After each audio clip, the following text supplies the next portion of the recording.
और आइए शुरू करते हैं आज की कवर स्टोरी।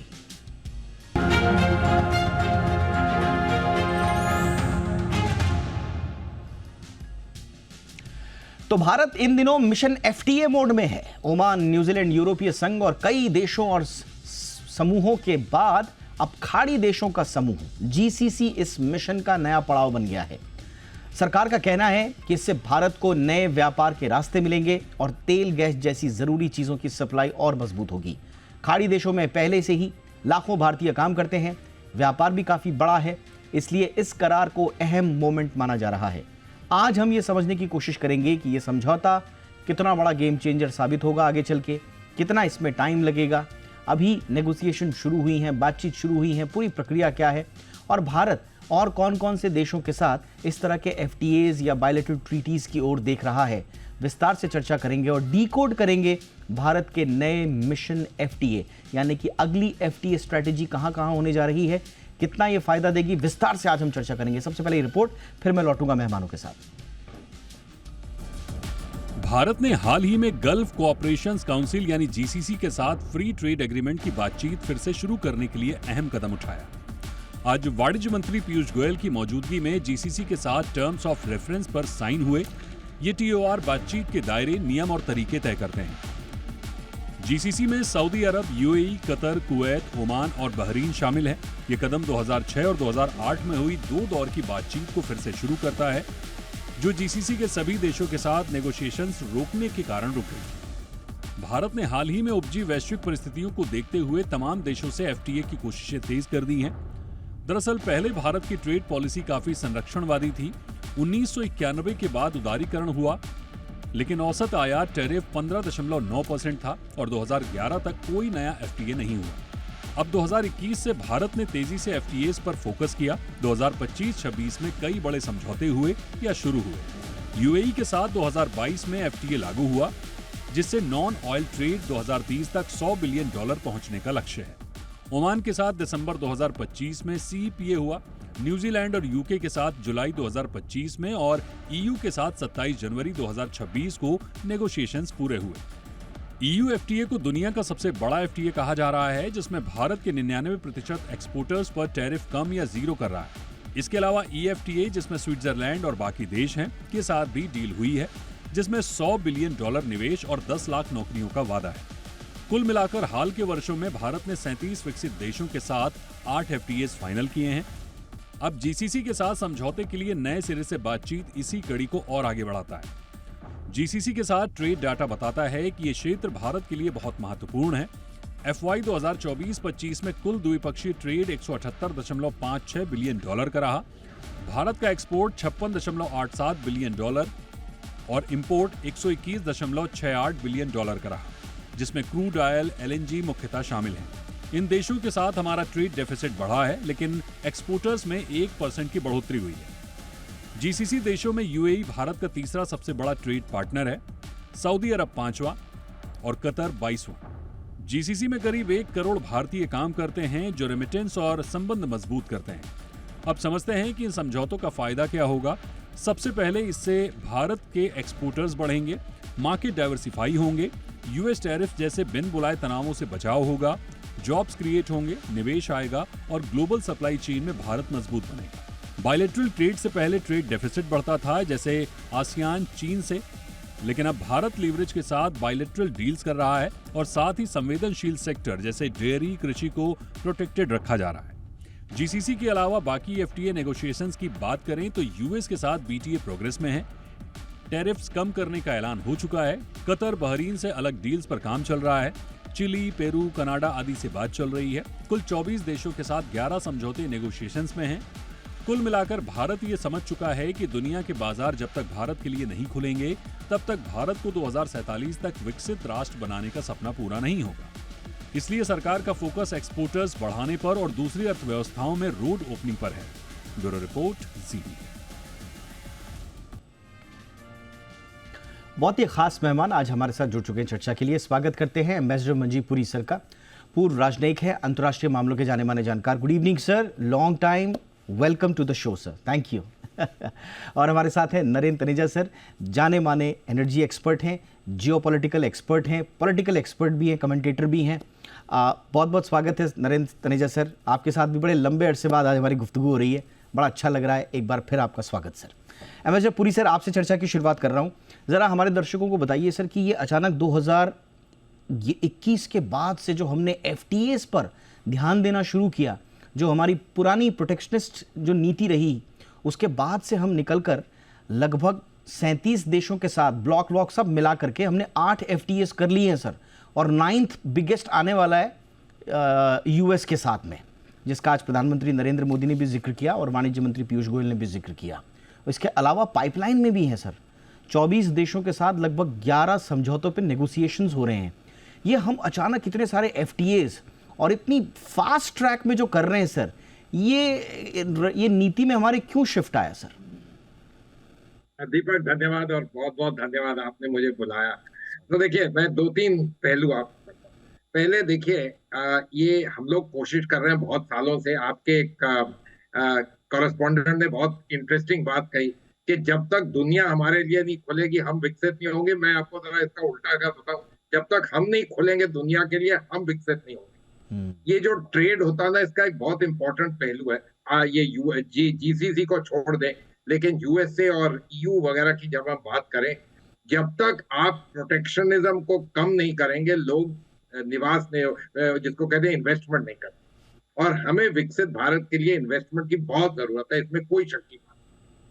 और इसके लिए टेक्नोलॉजी, इन्वेस्टमेंट, इन सब चीजों के लिए सिर्फ डोमेस्टिक मार्केट नहीं होती, लेकिन सप्लाई चेन की ईज वगैरह ये सब इंपॉर्टेंट होती है। लेकिन इस बातों को छोड़ देखिए, हम बातें तो कर रहे हैं 2021 है। असल बात है कि पिछले 1 साल से हम लोगों सारी दुनिया को ही बहुत बड़ा धक्का लगा श्री डोनाल्ड ट्रंप के आने, और उससे सब लोग जिसको कहते हैं उत्तेजित हो गए कि कुछ करें।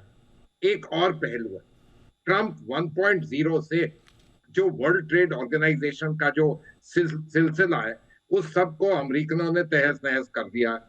और अब तो बिल्कुल साफ स्पष्ट लग रहा है कि जो उसका बनाया हुआ नियम, जो वेरियस दोहा राउंड्स वगैरह हैं, वो सारे बिल्कुल एक किस्म से खत्म हो गए। तो अगर आपने बाकी देशों के साथ ट्रेड करना है तो आप कोई ना कोई रूल्स रेगुलेशन तो लगाइए। अब ग्लोबल रूल्स रेगुलेशन का तो कोई पता नहीं क्या हो रहा है, तो कम से कम बायलैटरल रूल रेगुलेशन तो लगाइए। India is not a small economy, we are the 4th largest economy, becoming the 3rd largest. और हमारे लिए रूल्स रेगुलेशन आर इम्पोर्टेंट। ये हम डोनाल्ड ट्रंप की तरह नहीं कह सकते आज मैं इतना टैरिफ लगाऊंगा, कल हम उतना लगाएंगे। जहां हम हैं, हमारी जो क्षमता है, हमको rules based order, it is important. So अब मल्टीलैटरल ऑर्डर नहीं हो रहा, तो चलिए बायलैटरल ऑर्डर उसको इन अ सेंस सब्स्टिट्यूट। मुझे बहुत अच्छा लगा कि ये जो हम कर रहे हैं, जब से ब्रिटिश यूके के साथ हुआ, ये अच्छी बात। इनसे होता क्या है, असल में सिग्नल जाता है, सारे जो लोग इन्वेस्टमेंट कर सकते हैं कि भारत इज ओपन, प्रोटेक्शनिज्म कम हुई। जो जीसीसी है ये स्लाइटली डिफरेंट है। मेरा पहले ब्रिटेन के साथ, ईयू के साथ, अमेरिका के साथ, ये हमारे इनवर्ड इन्वेस्टमेंट्स वगैरह के लिए बहुत फायदा। यूएई और सऊदी अरेबिया वगैरह तो वैसे भी हमारे यहाँ काफी अब इन्वेस्टमेंट कर रहे हैं। अभी तक मेरा ख्याल कोई $30 बिलियन की उनकी निवेश है, बैंकों में वो लोग लगा रहे हैं पैसे वगैरह। तो बहुत अच्छे हमारे रिलेशनशिप्स हैं। और तेल का हम लोग निर्यात करते हैं, वो तो चलेगा ही। अब डोनाल्ड ट्रंप ने कहा अब रशिया से नहीं खरीद सकते, उनसे खरीदिएगा, वो एक बात है, लेकिन इनसे तो हमारे पुराने रिश्ते, और हम जरूर खरीदेंगे। असल में जरा फिगर्स भी दीपक देखने की जरूरत जी। हमारी जो बायलैटरल ट्रेड है करीब $180 बिलियन की है, जो हमारी ग्लोबल ट्रेड करीब 15%, जिसमें से हम करीब $55 बिलियन वहां भेजते हैं और $120 बिलियन हमारे यहाँ इंपोर्ट होता है, जिसमें से 40-42 बिलियन हमारी ऑयल की इंपोर्ट। तो और भी बड़ी किस्मों की इंपोर्ट्स हैं। हम लोग वहां से गैस लेते हैं, अब वहां से फर्टिलाइजर, बहुत किस्मों की और चीजें भी वहां से आने लग पड़ी हैं। तो ये मैं मानता हूं कि ये बहुत अच्छा कदम है। ईयू के साथ जो हुआ वो तो बिल्कुल ही मदर ऑल डीज नहीं, it was very useful and a very positive thing for us. America के साथ हुआ, it gives a very good global signal and very good, क्योंकि अमेरिका सबसे बड़ी अर्थव्यवस्था है, हमें उनके साथ डील करना। अब मैं जीसीसी हमारे लिए बहुत इंपॉर्टेंट है, इसलिए very good that we are having a FTA. अब ये नोट करिएगा, 5 ज्योग्राफीज हैं दुनिया में जहां पर हमारा ट्रेड $100 बिलियन से ज्यादा है। अमेरिका, यूरोपियन संघ, जीसीसी, आसियान और एक है चाइना। अब चाइना को हम छोड़ देते हैं इसमें से। आसियान में हमारा है ट्रेड एग्रीमेंट, हमें जरा उसमें मुश्किलात आ रही हैं, लेकिन मैं मानता हूं इन सब चीजों में एक चीज नोट करने की, अगर आप डोनाल्ड ट्रंप की तरह बैलेंस ट्रेड करने की कोशिश करें शुरू में, ये मुश्किल काम है, लेकिन आप ओपन करिए, और ये विकसित भारत के लिए मैं मानता हूं सबसे इंपॉर्टेंट स्टेप्स हैं। इसलिए I welcome them all and I believe these are matters of celebration because they will accelerate the progress towards Viksit Bharat 2047। Absolutely sir, ये इम्पॉर्टेंस है हमारी नई अप्रोच एफटीए को लेकर कि हमारा क्यों ज़रूरी है। तनेजा सर, अब हमें थोड़ा सा जीसीसी के साथ हमने कोशिशें करी थी 2006-2008 तक, हमने 2 दौर का उनसे कोशिश करी नेगोशिएशंस की, वो बाद में स्टॉल हो गए। 2011 के बाद से जीसीसी ने सभी नेगोशिएशंस को रोक दिया था। अब ऐसा क्या हो रहा है सर? और यूएई और ओमान के साथ तो हमने कर ही दिया है, जो इस जीसीसी के साथ हमारे एफटीए का बड़ा मजबूत स्तंभ बन रहे हैं हमारे ये दोनों ट्रेड एग्रीमेंट्स। बाकी जीसीसी के साथ सर अब ऐसा क्या हो रहा है जीसीसी और भारत के बीच में कि अब हम एफटीएस पर नेगोशिएशन न सिर्फ शुरू कर रहे हैं, बल्कि ये भी कहा जा रहा है कि परंपरागत रूप से जो समय लगता था शायद अब ना लगे, बहुत जल्दी ट्रेड डील फाइनलाइज भी हो जाए। तो ऐसा क्यों हो रहा है सर, और थोड़ा सा हमें इसकी डिटेल्स और दीजिए। बहुत अच्छा आपने प्रश्न किया, और ये बड़ा अहम सवाल है कि ऐसा अब क्या हो गया है। देखिए, अगर आप इतिहास को उठा करके देखते हैं, जो जीसीसी कंट्रीज हैं अपनी सुरक्षा के लिए काफी हद तक वो अभी तक जो है अमेरिका के ऊपर ही डिपेंड करते थे। लेकिन अब हमने देखा है कि कुल मिलाकर के जो अंतर्राष्ट्रीय व्यवस्था है, जिसे ग्लोबल ऑर्डर बोलते हैं, वो काफी चेंज हो रहा है। अमेरिका का एपेटाइट भी बदल रहा है, अप्रोच भी बदल रही है, और जिस तरह का उनका रवैया अमेरिका का लेकर के है, खासतौर से जो है पूरी दुनिया और एशिया के उस ग्लोबल साउथ के कंट्रीज को, उससे बहुत सारे लोग ऊपर से ना कहें लेकिन अंदर से नाराज हैं कि ना तो वो डेमोक्रेटिक है और वो बड़ा बादशाही तरीका है, वो पसंद नहीं आता। सऊदी अरब, अरब देशों को तो बिल्कुल पसंद नहीं आता। अब उसके साथ में ये भी वो देख रहे हैं कि भाई चाइना बहुत बड़ी शक्ति बन गया है, रूस का दबदबा है ही है कम से कम मिडिल ईस्ट के अंदर काफी, ईरान बहुत बड़ी जो है उसका पोटेंशियल बहुत है, हालांकि वो अभी अपना पोटेंशियल ठीक तरह रियलाइज नहीं कर पा रहा है। तो इन देशों को लगने लगा है कि भारत के साथ ओवरऑल रिलेशनशिप को मजबूत करना जरूरी है। उसके तमाम सारी परतें हैं, वो मल्टी लेयर्ड रिलेशनशिप है। कुछ उसमें परतें ऐसी हैं जो इसके बारे में ज्यादा चर्चा ना भारत करना चाहता है ना वो करना चाहते हैं, लेकिन वो बड़ा अहम परत है, बड़ी इंपॉर्टेंट लेयर है, जिससे वो उनको लगता है कि भारत और आपस में मिलकर काम करेंगे तो एक दूसरे की सुरक्षा जो है वो ज्यादा अच्छी तरीके से हो पाएगी। दूसरी तरफ अगर आप देखें, जो इकोनॉमिक, जैसे भारत जो है बड़ी तेजी से ग्रो कर रहा है, अगर आप सऊदी अरब की इकोनॉमी देखें, यूनाइटेड अरब एमिरेट्स की इकोनॉमी देखें, ये पोस्ट ऑयल की तैयारी कर रहे हैं, ये वो अपना भविष्य बना रहे हैं। जबकि ऑयल की अहमियत कम हो जाएगी तो उनकी अर्थव्यवस्था कैसे होगी। कोई एक दुबई सिंगापुर बनना चाहता है, सऊदी अरब जो है वो बिल्कुल एक तरीके से जापान बनना चाहता है, टेक्नोलॉजी में बहुत एडवांस कर रहे हैं, एआई में बहुत इन्वेस्टमेंट कर रहे हैं। उनको ये लगता है कि ये भारत जो एक ऐसा देश है जो तेजी से बढ़ रहा है, जहां पे काफी पॉलिटिकल स्टेबिलिटी है और हर लिहाज से जो है उसकी अहमियत दुनिया के अंदर बढ़ी है। हम तीसरी अर्थव्यवस्था, अगर आप पीपीपी पे जाते हैं, परचेजिंग पावर पैरिटी पे, तो हम पहले से अब तीसरी अर्थव्यवस्था दुनिया के बन चुके हैं। आज पीपीपी में हम $17 ट्रिलियन की अर्थव्यवस्था है, और तमाम देश इसको मानते हैं। जीसीसी के बहुत देश, जब प्राइवेट आप बात करते हैं, इस बात को वो मान्यता देते हैं। अब प्रश्न ये उठता है भारत के लिए क्यों ज्यादा जरूरी है।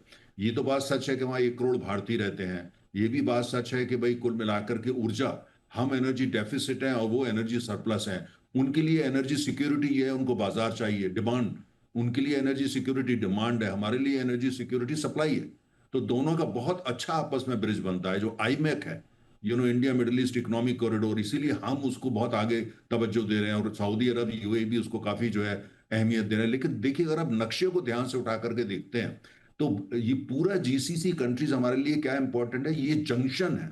ये ऐसा जंक्शन है जो एक तरफ तो हमको यूरोप से कनेक्ट करते हैं, और शायद आने वाले समय में जो है वो सेंट्रल एशिया से भी कनेक्ट करेंगे और अच्छी तरह, और साथ साथ अफ्रीका, जो आने वाले समय में दुनिया का बहुत बड़ा जो है इकोनॉमिक और डिमांड ड्राइवर होने वाला है, उससे भी कनेक्ट करते हैं। इनकी लोकेशन इतनी बढ़िया है कि अगर भारत इनसे अच्छे संबंध रखता है और ये भारत से अच्छे संबंध रखते हैं तो ये म्यूचुअली विन विन होता है। तो कुल मिला के दूसरी तरफ भारत जो है ये एफटीए जीसीसी के साथ करके या अमेरिका ब्रिटेन सबके साथ करके तो एक मैसेज जा रहा है कि अभी तक क्या था, वो इतिहास उठा के देखते हैं तो हमारी ये था अमेरिका बहुत अच्छा बाजार है, आसानी से वहां एक्सपोर्ट हो सकता है, बड़ी आसानी से डॉलर आ जाते हैं, एक मतलब जिसको बोलना चाहिए ज्यादा उस पर बहुत ज्यादा ध्यान नहीं दिया गया था। लेकिन अब जो अप्रोच है भारत की, अप्रोच अब ये है कि हम एक टांग पे खड़े नहीं होना चाहते। We want to have as many legs as possible, जितनी आप जरूरी है उतना अच्छा, जिससे कि कुल मिला के हमारी इकोनॉमिक सिक्योरिटी और जियोपॉलिटिकल सिक्योरिटी उसको जो है हम और पुख्ता कर सकें। हम जब हम बात करते हैं विकसित भारत का मतलब क्या है? विकसित भारत का सीधा मतलब यह है कि जो मल्टीपोलर वर्ल्ड बन रहा है उसमें अमेरिका बहुत बड़ा पोल है, चाइना है, रशिया है, यूरोपियन यूनियन है और उसके बाद भारत है। आने वाले समय के अंदर दुनिया की सबसे अहम अहम जो राजधानी होने वाली है वो क्या होंगी? Washington DC, Brussels, Moscow, peeking और न्यू दिल्ली। तो ये पूरी दुनिया नई निकल और भारत उसकी तैयारी कर रहा है कि हम अपना स्फीयर ऑफ इन्फ्लुएंस कैसे बनाएं, हम अपने कैसे जो है ग्लोबल पावर बन सकें। और उसके लिए ये आवश्यक है जो जीसीसी कंट्रीज है खासतौर से, क्योंकि आने वाले 25 साल दीपक हमको तेल चाहिए, करेक्ट। हमको गैस चाहिए, हमको कोयला भी चाहिए। हम अभी वहां नहीं पहुंचे कि हम ये कह सके हमको ये सब नहीं चाहिए। अगर आप भारत में देखिए आज की तारीख है जब हम ये आप प्रोग्राम कर रहे हैं, जी। अब जो लेटेस्ट डेटा ये है, पिछले महीने का डेटा ये है कि हमने 52 लाख बैरल ऑयल प्रतिदिन आयात किया। बिल्कुल। दुनिया के अंदर अगर कोई जो आज जो तेल की डिमांड को ड्राइव कर रहा है, इंक्रीमेंटल ग्रोथ को ड्राइव कर रहा है, वो आज जी भारत सर। है। जी जी। तो ये कंट्री वो है जिनके पास सरप्लस है, इनको हमारी जरूरत है और हमको इनकी जरूरत है, बल्कि इनको हमारी ज्यादा जरूरत है। अब इनकी जो एनर्जी सिक्योरिटी है वो ये है कि डिमांड, और भारत जैसे बाजार आपको कहां मिलेगा? आप अमेरिका से तेल लाते हैं 27 दिन लगते हैं, रूस से लाते हैं 26 दिन लगते हैं, वेनेजुएला से लाते हैं 23 दिन लगते हैं, सऊदी अरब या जीसीसी कंट्री से लाते हैं 4.5 दिन में वो टैंकर बिल्कुल भारत सर, पहुंच। सबसे बड़ा पार्टनर तो है ही सर रीजनल लेवल पे जीसीसी भारत बिल्कुल। का। ऊर्जा सुरक्षा जो आपने बताया वो मजबूत होगी और एक्सपोर्ट डाइवर्सिफिकेशन जो हमारा मेन उद्देश्य रहा है उस पे भी हमको बड़ी मदद मिलेगी। लेकिन Manjeev sir, having said that कि हम एक्सपोर्ट डाइवर्सिफिकेशन कर रहे हैं, जो हमारा ओवरऑल एफटीए नेटवर्क है उसके ज़रिए भारत 50% से ज़्यादा जो वैश्विक जीडीपी के देश हैं उनसे व्यापार समझौते के दायरे को बढ़ा रहा है। एक तरह से 50% ऑफ ग्लोबल जीडीपी में हमारी एक्सेस मजबूत हो रही है। 2026 में हमने एक ही साल में मल्टीपल मेजर डील्स करी हैं जिन पे मैं कह भी रहा था। यूएस से बहुत एडवांस लेवल के नेगोशिएशंस बढ़ चुके हैं, यूके से हो गई है, EU, EFTA, Oman, New Zealand, I mean एक ही साल में बहुत सारे हुए। But having said that sir, एक बड़ी बात जो हमको चुनौती के रूप में दिखाई देती है वो हमारे पुराने एफटीएस, आसियान, जापान, कोरिया, इनसे सर डेफिसिट्स बढ़े हैं। हमारे आसियान के साथ ट्रेड डेफिसिट 2017 से बढ़कर $44 बिलियन 2023 में हो गया। जापान और कोरिया के साथ इंपोर्ट ग्रोथ ने एक्सपोर्ट ग्रोथ को बहुत तेजी से पार किया है। तो ऐसा लगता है कि एफटीएज हमेशा हमारे पक्ष में है, ऐसा नहीं है। तो कुछ चैलेंजेस भी होंगे सर आपकी नज़र में? दीपक, आपने बहुत अच्छा कहा और बिल्कुल सच बात कही। आपको शायद याद है कि कुछ दिन पहले हमारे वाणिज्य मंत्री पीयूष गोयल जी ने कहा कि हम आसियान के साथ जो एफटीए है उसको रिव्यू कर रहे हैं, और उन्होंने आगे अपना कुछ पॉलिटिक्स भी जोड़ दिया। उसकी बात छोड़िए, देखिए मैं बिल्कुल एक चीज मानता हूँ, ये अमेरिका के एफटीए को जरा एक साइड पे हम रखते हैं क्योंकि वो एक हेजेमोनिक पावर है, वो एक बड़ा डिफरेंट किस्म का जियोपॉलिटिक्स में। ये बाकी ईयू, ब्रिटेन, इनके साथ जीसीसी वगैरह जो हैं, देखो अभी हमारी जो एबिलिटीज टू एक्सपोर्ट है वो इतनी है नहीं, आपको मान के चलना। हमारी इंडस्ट्री को बढ़ने की भी जरूरत है। और क्या है कि ये प्रोटेक्शनिज्म के कारण जनरली स्पीकिंग जो हमारी इंडस्ट्री वो बड़े खुश है, इंडिया में इतना बड़ा मार्केट है, सब यहीं करें। बाहर एक्सपोर्ट करने के लिए आपको स्टैंडर्ड्स आपके बढ़ाने पड़ते हैं, और कई स्टैंडर्ड्स बहुत मुश्किल हैं। अब ईयू के साथ कार्बन स्टैंडर्ड्स होंगे, वो बहुत मुश्किल होंगे मीट करने हमारे, लेकिन ये सब हमको करना पड़ेगा। मैं तो बिल्कुल मानता हूं कि जितने हमने ट्रेड डील किए इनके साथ हमारी एक्सपोर्ट्स बढ़ेंगी, बट डेफिसिट शुरू में जरूर बढ़ेगा। जो होगा, मैं इसको अगेन स्ट्रेस करना चाहता हूँ कि हमारे यहाँ उनकी इन्वेस्टमेंट्स बढ़ेंगे, इससे हमारे यहाँ जॉब क्रिएशन बढ़ेगा, इससे हमें ये जो हम लोग पहले पुरानी बात करते थे ना, China +1 for the global economy, वो करने की क्षमता मिलेगी और हम जिसको कहते हैं अपनी इकोनॉमी को डेवलप करेंगे। उसके बाद the opportunities to be able to export to them will rise. ये इतना आसान नहीं है, सिर्फ टैरिफ्स की बात नहीं है। These things are much more complicated. मुझे बहुत खुशी इस बात की लगी है कि चाहे ये डोनाल्ड ट्रंप के कारण, चाहे किसी और कारण हो, डोनाल्ड ट्रंप का को अंडर एस्टिमेट नहीं करना। ये जो भी है, they are good for us. हमने बहुत साल हम कोशिश करते थे, याद करिएगा कि हमने पहली बार अपनी इकोनॉमी को खोला इन दी अर्ली 1990 और हम लोग आज जो बड़ी बड़ी ये विकसित भारत वगैरह बात करते हैं, ये कहां से शुरू हुई? ये G20 और उससे पहले ब्रिक्स रिपोर्ट, उधर से ये सारा हमारा जिसको कहते हैं मानसिकता वगैरह बदली और so on and so forth हुआ। लेकिन always governments in India are extremely careful. जब आपने जैसे बात किया कि हमारा श्रीलंका के साथ एफटीए में, अरे यार हमारी एक्सपोर्ट कम हो रही है, the other way around, but we have to for some time accept के ये डेफिसिट्स बढ़ सकते हैं, but they are good for the economy because they will result in economic benefit. America की दृष्टिकोण जो है, जो डोनाल्ड ट्रंप का दृष्टिकोण है कि tariffs are a way of balancing trade, let's keep that out of our equation. This will be good for our economy and therefore lead us to this entire business that India will become an economy. People have already seen India as an economy of consequence, an economy of substance, and an economy of great interest. But to truly make it so, we really need to, take things forward. And I believe lowering protectionism will be a very important element. These deals are important क्योंकि आप WTO का तो in a sense सफाया हो गया. You need to have some kind of stable rules-based orders. बिल्कुल sir, ये आपने बहुत इंपॉर्टेंट बात बोली सर। और एक जो बड़ी चैलेंज है तनीजा सर, कि एक बड़ी दिक्कत हमारे साथ क्या है कि हमारा एफटीए यूटिलाइजेशन रेट जो है वो बहुत लो है फॉर डिफरेंट रीजंस। जो हमारे एफटीए पार्टनर्स के पास प्रेफरेंशियल टैरिफ बेनिफिट्स तो हैं, मगर इंडिया का यूटिलाइजेशन रेट सिर्फ 25% है, और डेवलप्ड मार्केट्स का अगर आप देखें तो 70 से 80% का है। यानी कि अगर आपके पास मेट्रो में, सिर्फ दर्शकों की जानकारी के लिए बता रहा हूँ, इसका मतलब क्या हुआ कि अगर आपके पास कोई मेट्रो कार्ड टाइप का है और उसमें आपको छूट मिली हुई है, तो आप उसका सिर्फ एक बार इस्तेमाल कर पा रहे हैं, और आपके जो साथ वाले हैं वो 4-4 बार इस्तेमाल कर पा रहे हैं, या 7-7, 8-8 बार इस्तेमाल कर पा रहे हैं। उसके पीछे सबसे बड़ी वजह कि उनके पास, यानी कि जो डेवलप कंट्रीज़ हैं, उनके एक्सपोर्टर्स को रूल्स बहुत अच्छे से मालूम है, पेपर वर्क वहाँ बड़ा आसान है, लॉजिस्टिक्स बड़ा स्मूथ है वहाँ पर, कस्टम्स क्लियरेंस सिस्टम जो है वो पूरा फास्ट है, और उनके पास स्केल है, इंडस्ट्री बड़ी है। तो तनेजा सर, हम जितने मर्जी एफटीए कर लें, अगर हमारी ये घरेलू समस्याएं दूर नहीं होगी तो फिर हम उतना फ़ायदा ले नहीं पाएंगे, 25% यूटिलाइजेशन में ही अटके रहेंगे सर। तो हमें क्या क्या करना होगा साथ साथ में, ये भी ज़रा बताइए।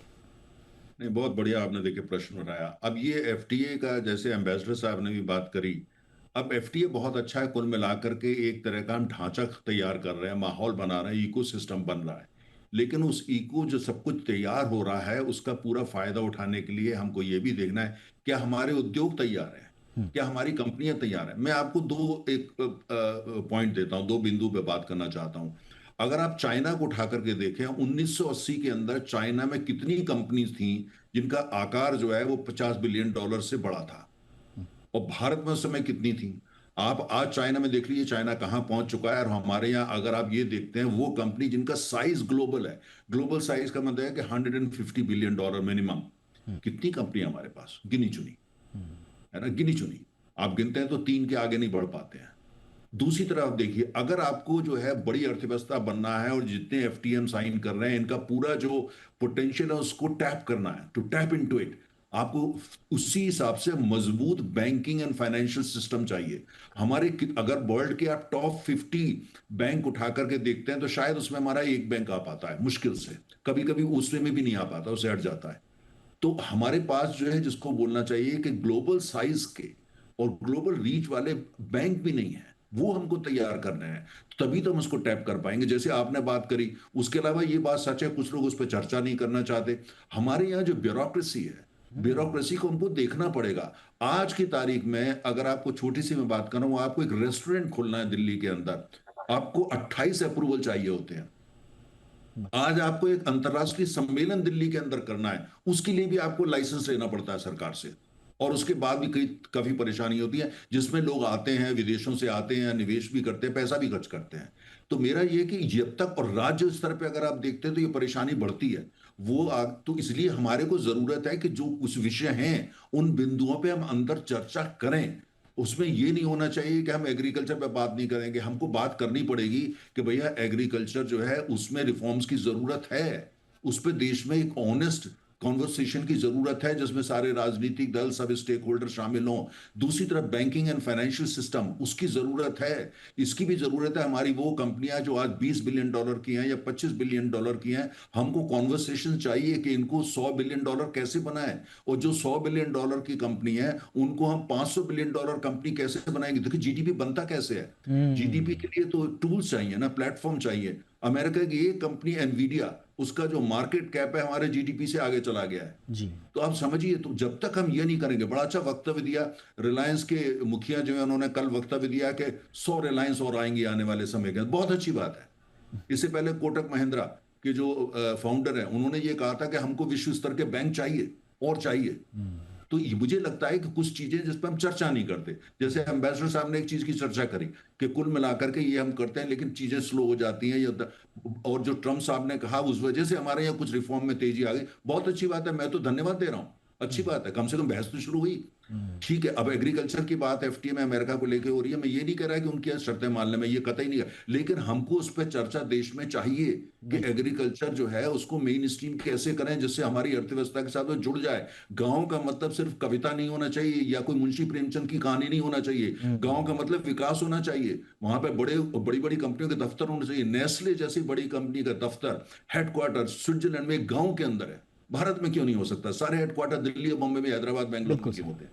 तो इस पे हमको चर्चा, आपके जैसे चैनल्स, हम लोग जो लोग हैं पॉलिटिकल पार्टी, हमको ये चर्चा करनी पड़ेगी कि हमारा banking system, finance system, corporate system, और साथ में जो है हमारा एग्रीकल्चर और डेयरी सब उसमें शामिल है। हमको इस पर कॉन्वर्सेशन चाहिए कि ये जो सब दुनिया अपॉर्चुनिटी जब आ रही है हमारे सामने, how do we tap into the opportunity. वही तो वही होगा जिसका आपने जिक्र किया। आपने सही बोला सर। पता नहीं क्यों लेकिन बाकी एग्रीकल्चर और डेयरी को पूरी दुनिया ने हमारी दुखती विरक पता नहीं क्यों बना के रखा है। शायद हम उनको उसको अलाव कर रहे हैं। सेंसिटिव सेक्टर होने का मतलब ये नहीं है कि साहब जैसे ही उसका जिक्र हो तो आप कान पकड़ लो और बोलो हम इस पे बात ही नहीं करेंगे। आप सेंसिटिव सेक्टर का मतलब ही है कि आप उसको स्पेशल तवज्जो दीजिए, आप उस पर काम कीजिए, जैसा तनेजा सर ने कहा। तो मेरे ख्याल से तब जाके बात बनेगी। कुल मिला के 2047 तक विकसित होना है तो हमें एक ओपन पॉलिसी तो लेकर के आनी पड़ेगी, साथ ही साथ में स्मार्ट पॉलिसी भी होनी चाहिए कि आपके रेलेवेंट चीज़ें क्या हैं और आप खुद कितने तैयार हैं, तो शायद बात बन पाए, जिसका बहुत अच्छे से सारगर्भित तरीके से हमारे दोनों मेहमानों ने आज बहुत अच्छा जवाब दिए। Ambassador Puri sir, thank you so much sir, आपने वक्त निकाला, हमेशा की तरह हमारे दर्शकों के लिए तमाम चीज़ों को डिकोड किया। नरेंद्र तनेजा सर तो बहुत मजबूत स्तंभकार भी हैं और बहुत अच्छा बोलते भी, धारा प्रवाह रूप से मन करता है सुनते ही रहें आप दोनों को। लेकिन आज समय इतना ही था, आप दोनों ने वक्त निकाला, बहुत बहुत धन्यवाद। Taneja sir, Puri sir, thank you so much. ये थी हमारी कवर स्टोरी।